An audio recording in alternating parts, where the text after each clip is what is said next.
tá. E o benigno, o que que ele vai estar ali tendo? Ele é benigno porque faz bem pra pessoa?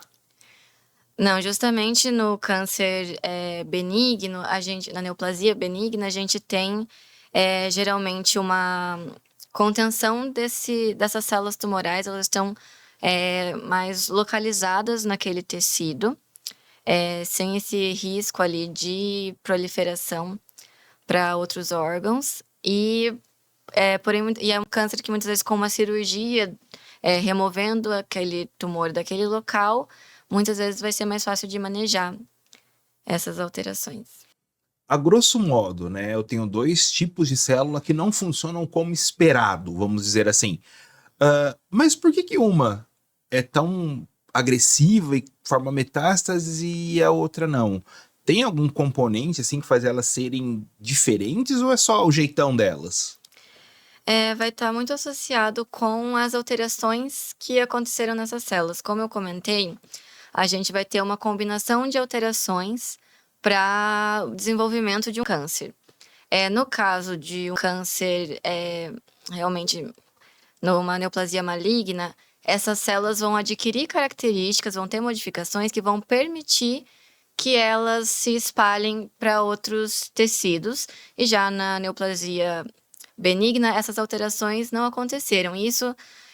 As alterações que acontecem no câncer podem vir de diferentes formas. A gente tem tanto alterações que vêm de uma forma hereditária, que às vezes uma alteração que já vem dos pais, por exemplo, mas para realmente a ocorrência de um câncer, a gente tem também alterações novas que podem acontecer simplesmente por um defeito que a célula vai adquirir com o tempo, por estar existindo há bastante tempo. A gente tem fatores externos que podem interferir, como a gente sabe que radiação solar, que vários componentes podem também ser favoráveis ao desenvolvimento do câncer, porque eles vão estar fazendo as modificações acontecerem. Então,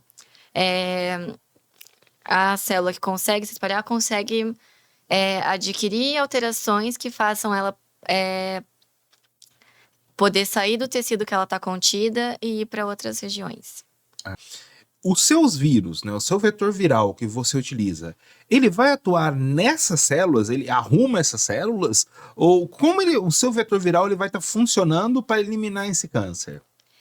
No caso do tipo de alteração que eu trabalho, a modificação que eu faço com o vírus é, na verdade, em células do nosso sistema de defesa, aquelas células NK que eu comentei. A ideia dessa modificação seria fazer com que essas células tenham uma capacidade melhor de identificar as células tumorais e fazer a sua eliminação. Porque as células do nosso sistema de defesa, elas têm naturalmente uma função de eliminar células que estejam com alguma infecção, por exemplo, de vírus ou com alguma alteração que ela deveria ser eliminada. E então, e muitas vezes no câncer, as nossas células de defesa não conseguem enxergar o câncer como uma ameaça, porque elas são células do próprio indivíduo. Não é que a gente tem um agente infeccioso externo para ser eliminado.